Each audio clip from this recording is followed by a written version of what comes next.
on Monday. But as I mentioned earlier in the show, we're starting to find out who's in, who's out, maybe some names of the potential overage players.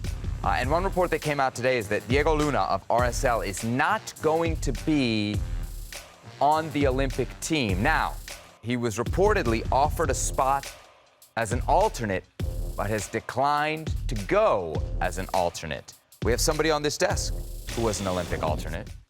Ali Krieger, way back in 2008. What do you make of his decision? I think it's unfortunate. I think any opportunity, no matter if you're an alternate or not, that you get to represent your country on the world's biggest stage, you take it. And I think that's now might be a little detrimental to him moving forward, no matter how well you're playing or not. Even though he's got club responsibilities, like, do you see it from that angle? And maybe saying, well, hey, if they don't really need me, no. I can do more at the club level? No. No. Yes, would it be great that you could play, but clubs shouldn't be going on during a tournament like this to begin with. So any opportunity you have to put on the U.S. national team jersey to represent your country, and there could be an opportunity if someone gets injured or someone, you know, something happens, you jump in and you're in the squad. And you don't know that until you actually go.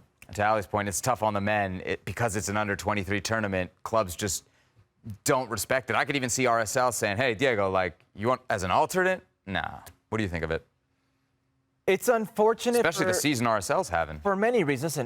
And the season he's having a career year with RSL. He's got 4 goals, 6 assists. He started, I believe, 17 games already this season. It's his best year as a professional. So that's not going to be in jeopardy. Your team's not going to get relegated. This is Major League Soccer. This is more of him feeling hurt. Do you understand it? I understand feeling hurt. Absolutely. I've been there many a times. I work with you. But in this case, Seb, yeah, he's being selfish.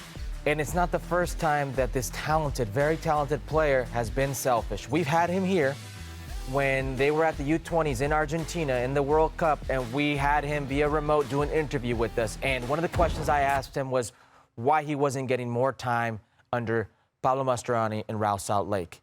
You know, it was a very uncomfortable conversation for him, and he was very respectful about, I have to keep working and whatnot. But this isn't the first time he's been doubted. This isn't the first time that he had to be checked.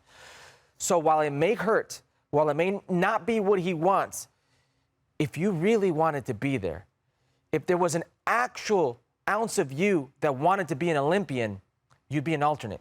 You'd do whatever it would take, and you would be there until there was no possible chance.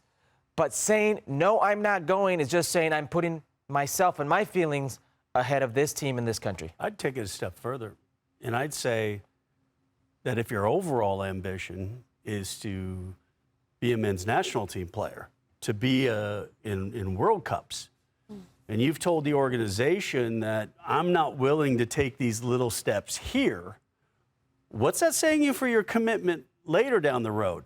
If I'm going to be a star, sure, I'll come in and do it. But you want me to come in and fight and do this and that and earn my spot? Nah, I'm okay with that. So what I'm not sure what's going on is if it, and we talked about, we're not quite sure what the rules are. Are you an alternate? You go to Paris. If you're not in the roster at the first game, do you then come home and go back and play for your club and only miss a window? Or do you give yourself the opportunity, somebody gets injured, you're there, then you come into the squad? So, I don't know, there's some questions there, but I'm always disappointed with anybody that doesn't show a 100% commitment. And look, and by the way, if RSL said, they don't have to release him. Hey, Diego, you're so important to us. No, you need to stay here. But that's not what we're hearing. We're hearing that Diego said, no, I don't want to be. Now, there's a big difference there. What's the experience like, Ali, as an Olympic alternate? I know it's different. I think it's different in '08 than it is now, but what was it like for you? It was different for me because I didn't have to go to the tournament. It was when Abby actually, unfortunately, got injured and broke her leg against Brazil right before the team left. And then at the time, Lauren Holiday, then Lauren Cheney, got the call. Rightfully so, because she ended up playing brilliantly in the tournament. But besides the point, I still wanted to be there for the team and to represent my country in any capacity. And that was such an honor for me to even be named an alternate. And to Casey's point, I was able to go back to club and play. And so it didn't affect me in the way that I think, you know, Luna feels like he would be affected. You surprised he was left off? Like, you know that age group, you know that team pretty well. I am a little surprised just knowing about his pedigree with the youth national team, U20, and how good he was in the U20 World Cup in Argentina, it's very difficult to comment without seeing the actual list and roster. Right. But what I will say is we know, per reports, of the 3 overage players, one of those players is Jordi Mihailovic, who's having a hell of a year in Colorado. So he's an overage reinforcement who kind of plays your position in that playmaking role. I just think it's unfortunate. Listen, I'm sitting to a guy, right now to my left.